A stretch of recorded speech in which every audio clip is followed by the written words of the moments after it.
दोस्तों, भारत आज भले ही कई सुपर पावर डोमेन्स में विश्व के दूसरे नंबर पर आता हो, लेकिन स्पेस एक ऐसा क्षेत्र है ना जिसमें भारत ने पूरी दुनिया से अपना लोहा मनवाया है। और यही वजह है कि किसी भी पावरफुल कंट्री की, किसी भी शक्तिशाली देश की आज हिम्मत नहीं है कि वो भारत की तरफ आंख उठाकर देख सके। लेकिन भारत आज जिस मुकाम पर खड़ा है, उसकी सफर की शुरुआत इतनी आसान नहीं थी। अपने पहले सैटेलाइट को साइकिल पर ले जाने से लेकर अपने पहले ही प्रयास में मंगल मिशन तक पहुंचने की ये कहानी बहुत मुश्किलों से भरी हुई थी। ये सफर बहुत मुश्किलों से भरा हुआ था और इसी सफर की कहानी हमें, आपको और हम सभी को एक भारतीय होने पर गर्व करवाती है। इस वीडियो में हम दो फेजेस में बात करेंगे। पहला फेज होगा इसरो के इस मुश्किल भरे सफर की, जिसमें हम पूरा जानेंगे कि इसकी जर्नी क्या थी, किस तरीके से ये अपने टेक्नोलॉजिकल बैकवर्डनेस और फंड क्रंचेस के बावजूद भी आज वर्ल्ड की बेस्ट स्पेस कंपनी है। दूसरे फेज में हम समझेंगे कि एक मध्यम वर्ग परिवार के छात्र के लिए इसरो कौन सी करियर अपॉर्चुनिटी देता है। उसके साथ साथ इसमें जॉब सिलेक्शन के क्या प्रोसेस हैं और स्टाफ की फैसिलिटी क्या क्या इसमें मिलती है। अब बहुत सारे आप में से छात्र कहेंगे, बहुत सारे स्टूडेंट्स या बहुत सारे मेरे फ्रेंड्स लोग कहेंगे कि सर छोड़िए ना, कहानी कौन जानना चाहता है, सीधे सीधे हमें बताइए कि इसरो में क्या करियर अपॉर्चुनिटी है और क्या जॉब सिलेक्शन प्रोसेस है। तो भाई, इस कहानी को बताने का एक ही मकसद है मेरा, और वो मकसद ये है कि आप ये जान पाओ कि इसरो अपने टेक्नोलॉजिकल बैकवर्डनेस यानी कि टेक्नोलॉजिकल कमी और फंड क्रंचेस यानी कि पैसे के अभाव के बावजूद आज वर्ल्ड की बेस्ट स्पेस रिसर्च कंपनी है। और इस कहानी को जानने के बाद आप में भी वो जुनून पैदा हो सके ताकि कोई भी मुश्किल आने के बावजूद भी आप इसरो जैसे गौरवान्वित विभाग में नौकरी पाने के अवसर से न चूकें और एक मध्य वर्गीय परिवार का छात्र अपने परिवार, समाज और देश में अपनी पहचान और अपनी इज्जत बना सके। तो इसी बात को ध्यान में रखते हुए चैनल को सब्सक्राइब जरूर कर दीजिएगा और अपनी इस प्यारी सी फैमिली आईटी इंस्टीट्यूट को बड़ी करने में हमारी मदद कीजिएगा, ताकि जितना बड़ा आपका साथ होगा उतना ही बड़ा हमारा हिम्मत होगा। और मुझे चैट बॉक्स में जरूर बताइएगा कि ये सेशन कैसा लगा और नेक्स्ट सेशन आप किस डिपार्टमेंट या किस पीएसयू कंपनी के ऊपर चाहते हैं। तो चलिए फिर भारत के इसी गौरव को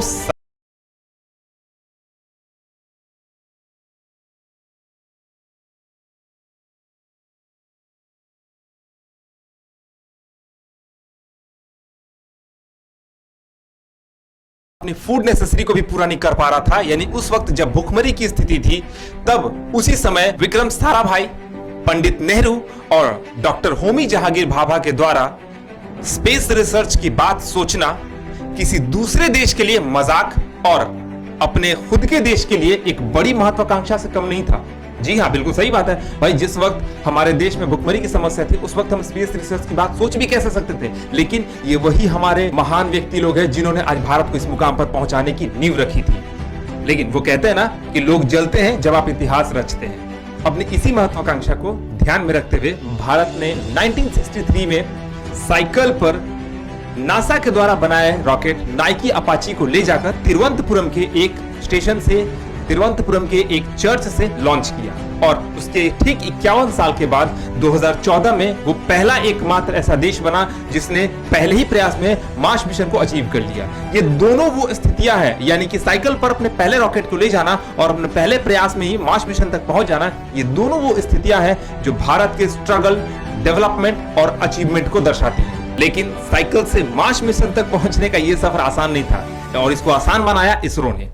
इसरो, जी हाँ, इंडियन स्पेस रिसर्च ऑर्गेनाइजेशन, जिसे इसरो के वैज्ञानिक कहते हैं इम्पॉसिबल स्पेस रिसर्च ऑर्गेनाइजेशन, यानी कि उनके लिए स्पेस की कोई भी रिसर्च मुश्किल नहीं है। अब आप कहेंगे सर आप बता तो दो इसरो है क्या। तो इसरो भारत की एक स्पेस रिसर्च एजेंसी है जिसका हेडक्वार्टर बेंगलुरु में है। 15 अगस्त 1969 के दिन फाउंडेड इस एजेंसी ने भारत के स्पेस प्रोग्राम को वर्ल्ड का बेस्ट स्पेस प्रोग्राम बना दिया और बाकी सभी देशों के लिए एक मिसाल कायम की भारत ने। आज भारत में इसरो के कुल 19 ब्रांचेस ओपन हैं जो अलग अलग नामों से जाने जाते हैं और उन सभी में अलग अलग सेक्टर्स में काम किया जाता है और वो सभी इसरो को स्पेस रिसर्च में अलग अलग सेक्टर से हेल्प करते हैं, मदद करते हैं। दोस्तों, भारत की आजादी के समय ही यूएसए और यूएसएसआर में युद्ध छिड़ गया और उसी युद्ध के समय बहुत सारे टेक्नोलॉजिकल एडवांसमेंट किए गए थे, जिसमें स्पेस रेस एक मुख्य था। और इसी स्पेस रेस के दौरान यूएसएसआर ने 1957 में वर्ल्ड का पहला सैटेलाइट स्पुतनिक 1 लॉन्च किया। और जब ये सारी चीजें चल रही थी ना, तो भारत उस वक्त अपनी गरीबी, अपनी आर्थिक तंगी से जूझ रहा था। लेकिन उस वक्त पंडित नेहरू ने स्पेस टेक्नोलॉजी को ध्यान में रखते हुए भारत के विकास में इसका महत्वपूर्ण योगदान रखते हुए 1958 में सैटेलाइट रिजोल्यूशन के नाम से पार्लियामेंट में एक बिल पारित किया, जिसका मुख्य काम यह था कि वो साइंटिस्ट के साइंटिफिक कंडीशन को बेटर करते हुए उन्हें ऑनेस्ट पोजीशन प्रोवाइड करे, यानी कि जिसका जैसा काम उसका वैसा पद। शुरुआत में पंडित नेहरू ने स्पेस रिसर्च का और आउटर एक्सप्लोरेशंस का काम डिपार्टमेंट ऑफ एटॉमिक एनर्जी को सौंप दिया, जिसका नेतृत्व भारत के senior nuclear physicist doctor Homi Jahangir Bhabha कर रहे थे। और उस वक्त डॉक्टर होमी जहांगीर भाभा ने 1962 में विक्रम साराभाई के चेयरमैनशिप में इनकॉस्पर का गठन किया। इनकॉस्पर का मतलब Indian national committee for space research. अब यहां से शुरुआत होती है दोस्तों विक्रम साराभाई की बात। विक्रम साराभाई यानी कि उनका पूरा नाम था विक्रम अंबाला साराभाई, जो इंडिया के लीडिंग एस्ट्रोलॉजर एंड फिजिसिस्ट थे, जिन्होंने एक्चुअली में भारत के स्पेस रिसर्च की शुरुआत की और केरला के तुम्बा इक्वेटोरियल रॉकेट लॉन्चिंग स्टेशन से बहुत सारे साउंडिंग रॉकेट लॉन्च किए। लेकिन इन सब में एक खास बात यह थी कि भारत के पास उस वक्त किसी भी तरह का टेक्नोलॉजिकल सपोर्ट नहीं था, कोई स्पेस टेक्नोलॉजी नहीं थी, कोई इंफ्रास्ट्रक्चर नहीं था। और 1962 के इंडिया चाइना युद्ध में भारत ने फूड स्टोरेज क्लैश जैसी स्थिति का भी सामना किया, जिसमें भारत उस वक्त फूड के लिए इंपोर्ट पर निर्भर हुआ करता था, यानी कि जब सामान आएगा तब भारत अपनी खाद्य जरूरतों को पूरा कर पाएगा, अदरवाइज ऐसा कुछ भी वहां पर नहीं था। उस वक्त भारत खाद्य के लिए आत्मनिर्भर नहीं था। सोच सकते हो आप उस समय की स्थिति। आज हम लोग इतना ज्यादा टेक्नोलॉजिकल यूज कर रहे हैं, आज हम लोग इतना ज्यादा एडवांस हो गए हैं, हमें सारी फैसिलिटीज मिली है, लेकिन एक वो समय था। विक्रम साराभाई ने 1963 में तुम्बा इक्वेटोरियल रॉकेट लॉन्च स्टेशन के पास SSTC यानी कि space science technology and centre की स्थापना की, जिसका मुख्य काम क्या था? रॉकेट सिस्टम और उनके कंपोनेंट्स का डेवलपमेंट करना।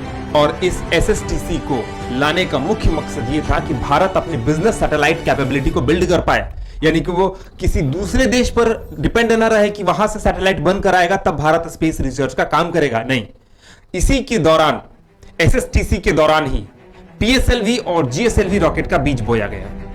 आप लोगों ने सुना होगा, जो मंगल मिशन मूवी आई थी तो उसमें PSLV GSLV की बात हो रही थी कि भाई PSLV में हम लोग चांद पर जाएंगे, तो ये PSLV GSLV वर्ड जो थे वो SSTC के दौरान ही आए थे। उसी वक्त इन दोनों रॉकेट्स का शुरुआत किया गया। इंदिरा गांधी, जो हमारे भारत की पहली महिला प्रधानमंत्री थी, उनके द्वारा 15 अगस्त 1969 को इनकॉस्पर का नाम बदलकर इसरो किया गया, जो कि पहले डिपार्टमेंट ऑफ एटॉमिक एनर्जी के तहत था, जो कि मैंने पहले ही बताया आपको। लेकिन 1972 में भारत ने डिपार्टमेंट ऑफ स्पेस के नाम से अपनी एक खुद की सैटेलाइट विंग क्रिएट की। इसरो ने USSR के इंटर कॉस्मोस स्पेस प्रोग्राम की मदद से 1975 में अपनी पहली सैटेलाइट आर्यभट्ट स्पेस में लॉन्च की, और इस दौरान इंडिया अपनी SLV टेक्नोलॉजी को डेवलप करने में कामयाब हो चुका था। और इसके साथ साथ 1980 में वर्ल्ड की 7th कंट्री होते हुए इसने अपनी दूसरी सैटेलाइट रोहिणी 1 को अर्थ के ऑर्बिट में भी भेज दिया, यानी कि वहां भी इसने सक्सेसफुल कामयाबी हासिल कर ली। इसका श्रेय जाता है हमारे मिसाइल मैन कहे जाने वाले भारत के राष्ट्रपति डॉक्टर APJ अब्दुल कलाम को, जो इस प्रोजेक्ट के डायरेक्टर थे। और इसके बाद तो भारत ने फिर बहुत सारे स्पेस डेवलपमेंट प्रोग्राम शुरू कर दिए, जिसके तहत 2 मुख्य स्पेस प्रोग्राम थे, जिसमें सॉलिड फ्यूल इंजन और लिक्विड फ्यूल इंजन रॉकेट का काम शुरू किया गया, उनका डेवलपमेंट शुरू किया गया, जिसका मकसद ये था कि जियो स्टेशनरी ऑर्बिट में सैटेलाइट को पहुंचाया जा सके। और इसके बाद तो भारत ने धड़ाधड़ एक पर एक 23 सैटेलाइट लॉन्च कर दिए, जिसमें इंडिया ने मल्टीबैंड कम्युनिकेशन,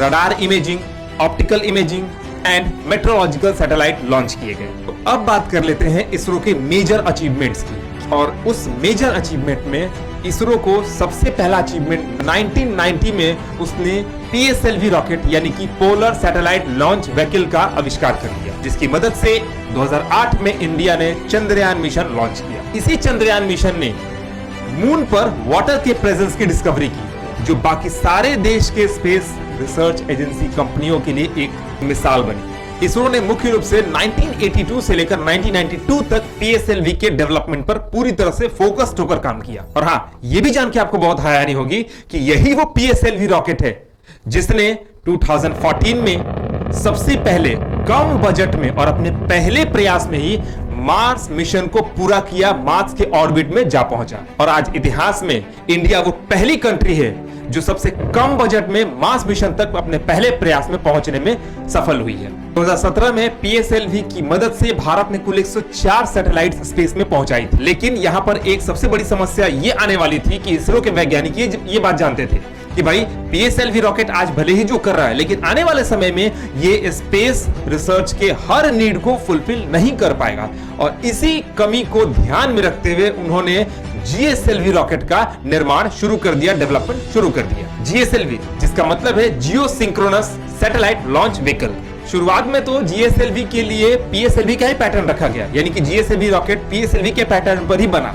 लेकिन आगे चलकर GSLV के लिए एक सेपरेट रूप से क्रायोजेनिक इंजन का आविष्कार किया गया, एक क्रायोजेनिक इंजन का डेवलपमेंट किया गया। और इसी क्रायोजेनिक इंजन की मदद से आज हम लोग ह्यूमन स्पेस मिशन को आज प्लान कर रहे हैं। जो आज हम लोग चांद पर, मून पर ह्यूमंस के साथ जाने की बात सोच रहे हैं, वो इसी क्रायोजेनिक इंजन की मदद से, इसी GSLV रॉकेट की मदद से। और इसी क्रायोजेनिक इंजन के अचीवमेंट के साथ भारत आज उन देशों में से एक देश हो गया है जिसके पास आज खुद की क्रायोजेनिक इंजन टेक्नोलॉजी है। इसरो ने 1983 में इनसैट 1B के लॉन्च के समय से ही अपना खुद का नेशनल सैटेलाइट सिस्टम डेवलप कर लिया। इनसैट आज इंडो पैसिफिक रीजन का सबसे बड़ा डोमेस्टिक कम्युनिकेशन सिस्टम है। इंडो पैसिफिक रीजन कहने का मतलब कि समुद्री क्षेत्रों से होते हुए सैटेलाइट तक कम्युनिकेशन करने की टेक्नोलॉजी। और इस डोमेस्टिक टेक्नोलॉजी के तहत telecommunication, television broadcasting, weather forecasting and disaster management आज पॉसिबल हो पा रहे हैं। मतलब कि आप जो फोन पे बात कर पा रहे हो, आप जो टीवी देख पा रहे हो, आप जो आपदा प्रबंधन के न्यूज सुन पा रहे हो कि कब बाढ़ आएगी, कब बाढ़ आ सकती है, कब तूफान आ सकता है, उसके साथ साथ आप वेदर फोरकास्टिंग, मौसम संबंधी जानकारी जो आप ले पा रहे हो, वो इसी डोमेस्टिक कम्युनिकेशन सिस्टम का एक हिस्सा है। एक दौर वो भी आया जब 1999 में भारत कारगिल युद्ध के समय अमेरिका ने भारत को अपनी जीपीएस टेक्नोलॉजी शेयर करने से मना कर दिया कि नहीं भाई, हम तुमसे जीपीएस टेक्नोलॉजी शेयर नहीं करेंगे। क्योंकि भारत उस समय चाहता था कि उसे जीपीएस टेक्नोलॉजी अगर पता चल जाए तो वो समझ सके कि एक्चुअल पोजीशन क्या है। तब भारत ने अपना खुद का नेविगेशन सिस्टम डेवलप करने का ठान लिया और उसे पूरा भी किया। और उस नेविगेशन सिस्टम का नाम था IRNSS, यानी IRNSS, जिसका मतलब है Indian regional navigation satellite system, जिसे कि नाविक यानी कि नेविगेशन विथ इंडियन कॉन्स्टिलेशन के नाम से भी जाना जाता है। और ये वो सिस्टम है जो भारत के आसपास के 1500 किलोमीटर के क्षेत्र पर नजर रखता है। समझ सकते हो। इस IRNSS की मदद से इंडियन डिफेंस जो फोर्स है वो अपने एनिमी को 5 मीटर की दूरी पर एकदम एग्जैक्ट एक्यूरेसी के साथ ट्रैक कर सकता है। अब देख पा रहे हो कि इसरो किस किस तरीके से आगे बढ़ता गया, डेवलपमेंट करता गया और हर एक क्षेत्र में उसने अपनी भूमिका निभाई है। चाहे वो स्पेस रिसर्च का क्षेत्र हो, चाहे वो डिफेंस का क्षेत्र हो, या आगे आने वाले और भी बहुत सारे साइंटिफिक क्षेत्र में वो अपनी भूमिका निभा रहा है और भारत को ऊंचाइयों के एक नए शिखर पर लेता जा रहा है। इसरो द्वारा बनाए गए RISAT यानी कि रडार इमेजिंग सैटेलाइट के द्वारा इंडियन डिफेंस फोर्स को बहुत बड़ा फायदा हुआ है, जिसके दौरान वो border surveillance, anti terrorist programmes conduct करने में आज सक्षम है। और वो इसरो ही है जिसने इंडियन आर्म्ड फोर्स को यानी कि इंडियन आर्मी को ओशियन रीजन में कम्युनिकेशन की फैसिलिटी प्रोवाइड की है अपने GSAT-7 सैटेलाइट की मदद से, जिसका मुख्य आधार रखा गया है इंडियन नेवी को। ये जो GSAT-7 सैटेलाइट है ना, ये इसरो के द्वारा लॉन्च किया गया 39वां यानी कि 39th सैटेलाइट है। तो मुख्य रूप से इंडियन एयरफोर्स और इंडियन आर्मी के लिए बनाया गया है और इस सैटेलाइट का 30% यूटिलाइजेशन इन्हीं डिपार्टमेंट्स के द्वारा यूज किया जाता है।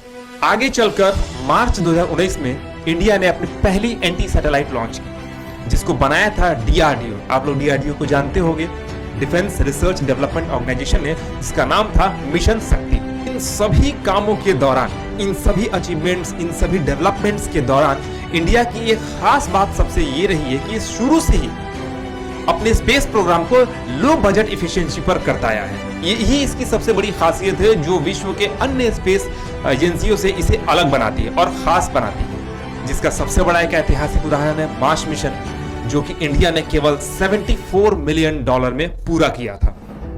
यानी कि अगर बात करें तो 400 करोड़ के बजट में इंडिया पहले प्रयास में मार्स मिशन तक पहुंचने में, मार्स के ऑर्बिट तक पहुंचने में सफल हो पाया था, जो कि एक हॉलीवुड मूवी के बजट के बराबर। और वहीं अमेरिका के स्पेस एजेंसी यानी नासा ने लगभग $671 मिलियन खर्च किए थे मार्स मिशन को पूरा करने के लिए। तो सोच सकते हो आप कि इंडिया आज स्पेस डेवलपमेंट में आगे तो है ही, लेकिन इसकी एक खासियत है कि ये हर स्पेस प्रोग्राम को लो बजट में करने का प्रयास करता है, जो दुनिया में एक मिसाल कायम हो जाती है। अब मैं लो बजट एफिशिएंसी पे क्यों फोकस कर रहा हूं, आप लोग यही सोच रहे होंगे। तो इसलिए क्योंकि आप सभी जानते हैं, और नहीं जानते तो मैं बता रहा हूं कि स्पेस रिसर्च का जो काम होता है, स्पेस रिसर्च का जो प्रोग्राम होता है, वो बहुत कॉस्टली होता है, कॉस्टली बजट का होता है। करोड़ों में रुपए खर्च होते हैं, हजारों करोड़ रुपए खर्च होते हैं। और इसरो ने इसकी शुरुआत तब की थी जब उसके पास फंड क्रंचेस थे, जब उसके पास कोई भी टेक्नोलॉजिकल सपोर्ट नहीं था। उसकी यही बात विश्व के अन्य देशों के लिए एक मिसाल कायम करती है। दोस्तों, इसरो आज के समय में स्पेस रेस की बहुत सारी एडवांस टेक्नोलॉजी पर काम कर रहा है, जिसमें मुख्य रूप से quantum communication, humanoids, robots and self maintain satellite, जिसका मतलब है कि सैटेलाइट खुद से ही स्पेस में अपने आप को मेंटेन कर लेगी, अपने आप को जरूरत पड़ने पर रिपेयर भी कर सकती है। तो इस तरह की एडवांस टेक्नोलॉजी पर आज इसरो काम कर रहा है, और हमें बिल्कुल उम्मीद है कि इसरो भारत को स्पेस रिसर्च के क्षेत्र में विश्व के सबसे नंबर 1 पोजीशन पर लाकर रख देगा। तो कैसी लगी आप लोगों को इसरो की ये जर्नी, कमेंट सेक्शन में मुझे जरूर बताइएगा। और अब बात करते हैं हम अपने सेकंड फेज की, यानी कि एक मध्यम वर्गीय परिवार के लिए इसरो जैसे गौरवान्वित क्षेत्र में नौकरी लेने की। देखिए, आपको यकीन नहीं होगा, लेकिन यकीन करना होगा। इसरो कुल मिलाकर आपको लगभग 38-39 करियर अपॉर्चुनिटी देता है। मतलब 38-39 पदों पर 38-39 तरह के पोस्ट पर इसकी वैकेंसी आती है। नंबर ऑफ वैकेंसीज की बात हम नहीं कर रहे हैं, नंबर ऑफ वैकेंसीज कम ज्यादा होती रहती है, लेकिन कुल मिलाकर 39 पदों पर लगभग 39 तरह के पोस्ट पर इसकी वैकेंसी आती है, जिसमें हर तरह के क्वालिफिकेशंस क्राइटेरिया के लिए पोस्ट अवेलेबल रहते हैं, हायर से लेकर लोअर तक। तो हम यहाँ पर मुख्य रूप से बात कर रहे हैं आईटीआई वालों के लिए, जिनमें उनका मुख्य रूप से जो पोस्ट होता है वो होता है टेक्नीशियन बी का। ठीक है, बहुत सारे स्टूडेंट्स ने बार्क की पिछली वीडियो में मुझे ये कंप्लेन किया था कि सर आपको बीटेक और डिप्लोमा वाले से कंप्लेन है क्या, कुछ कोई शिकायत है क्या, कोई नफरत है क्या। तो भाई ऐसा बात बिल्कुल भी नहीं है, मुझे कोई नफरत नहीं है, लेकिन आईटीआई के बच्चे जो होते हैं वो थोड़ा सा उनका कोई सपोर्ट नहीं होता है, उन्हें बताने वाला कोई नहीं होता है, तो इसी वजह से ही मैं फोकस्ड उन पर करता हूं। अदरवाइज आप लोगों से या बीटेक डिप्लोमा वालों से मुझे कोई नफरत नहीं है, उनके लिए भी मैं इन फ्यूचर आगे वीडियोस लाऊंगा। तो बात करते हैं हम लोग आईटीआई के लिए। तो आईटीआई के लिए जो मुख्य रूप से इसमें पोस्ट आती है उसका नाम होता है टेक्नीशियन बी का, जिसका लेवल पे अगर बात करते हैं तो लेवल यहाँ पर 3 है। थर्ड लेवल का पे आपको मिलता है, जिसमें आपको पे स्केल का रेंज होता है 21,700 से 69,100 रुपए का। अब बात करेंगे इसके एलिजिबिलिटी क्राइटेरिया की। तो भाई इसका एलिजिबिलिटी क्राइटेरिया जो है वो एसएसएलसी पास यानी कि 10th पास प्लस आईटीआई पास होना चाहिए, एनसीवीटी ट्रेड से 2 साल का ट्रेड यहाँ पर मांगता है वो। ठीक है, तो 1 साल के ट्रेड वालों के लिए यहाँ पर वैकेंसी नहीं आती है, बहुत कम ही आती है। ठीक है, अपर एज लिमिट यहाँ पर टोटल आपको 35 इयर्स होता है, यानी कि 35 साल लास्ट एज है आपका इसमें फॉर्म भरने का। और सिलेक्शन प्रोसेस की बात करते हैं तो यहाँ पर आपको रिटन टेस्ट सबसे पहले होता है, यानी कि यहाँ पर आपको सबसे पहला जो एग्जाम होगा वो रिटन टेस्ट का होगा। ठीक है, वो रिटन टेस्ट आपका सीबीटी एग्जाम हो सकता है, तो सीबीटी एग्जाम भी हो सकता है आपको, और या तो फिर आपका ओएमआर शीट पर भी एग्जाम हो सकता है, और उसके साथ साथ प्लस में स्किल टेस्ट भी आपको होगा। ठीक है, तो ये आपका एक सिलेक्शन प्रोसेस होता है। अब बात करते हैं कि इसमें वो होगा 78,800 से लेकर 2,09,200 रुपए तक का। तो आप देख पा रहे हैं कि यहां पर आपको काफी ज्यादा सैलरी का रेंज मिलने वाला है, और मेरिट प्रमोशन स्कीम यहां पर दी गई है, यानी कि मेरिट के आधार पर आपका प्रमोशन भी होगा। और डिप्लोमा और बीटेक वाले भी स्टूडेंट्स यहां पर अपना देख सकते हैं, देखिए डिप्लोमा के लिए भी यहां पर दिया हुआ है। ठीक है, उनका भी यहां पर पूरा प्रोसेस यहां दिया हुआ है। ठीक है, तो इसरो की मुख्य वेबसाइट पर ही यहां पर आपको सारा इंफॉर्मेशन मिल जाता है। अब बात कर लेते हैं हमारे सबसे लास्ट पॉइंट की, इस फेज के लास्ट पॉइंट की, जिसमें कि स्टाफ फैसिलिटी क्या हो सकती है कोई भी पोस्ट हो उसके लिए। अब यहाँ पर स्टाफ की फैसिलिटी जो होती है, पिछले वीडियो में बार्क में बहुत सारे बच्चे बोले थे कि सर आप बहुत ज्यादा बोलती हैं, इसमें इतना फैसिलिटी नहीं होता है। तो भाई मैं ये बात क्लियर कर देता हूँ कि पोस्ट के आधार पर ही आपकी फैसिलिटी थोड़ी बहुत कम ज्यादा हो सकती है। तो इसरो में जो फैसिलिटी मिलती है वो होता है आपका DNS allowance, medical allowance, house rent allowance, pension आपको मिल जाएगी इसमें। उसके साथ साथ आपको प्रोविडेंट फंड मिलेगा, आपकी परफॉर्मेंस के आधार पर आपको इंसेंटिव भी दिया जाएगा, तो ये भी इसमें प्रावधान है। तो बहुत सारी फीचर्स और बहुत सारी फैसिलिटीज आपको मिलती है। मतलब ये समझ लो एक लाइन में इन सारी बातों का सारी होता है कि अगर आप इसरो में नौकरी करने में सक्षम हो गए, कामयाब हो गए, तो आपकी पूरी नस्ल की जिंदगी बदल जाएगी। आपके पूरे परिवार की लाइफ बदल जाएगी, आपका पूरा का पूरा जेनरेशन चेंज हो जाएगा। और जो भी लोग अभी तक आपको इग्नोर करते थे ना, वो तो खैर कहना ही नहीं है, सारा को ऊपर बिठा लेंगे।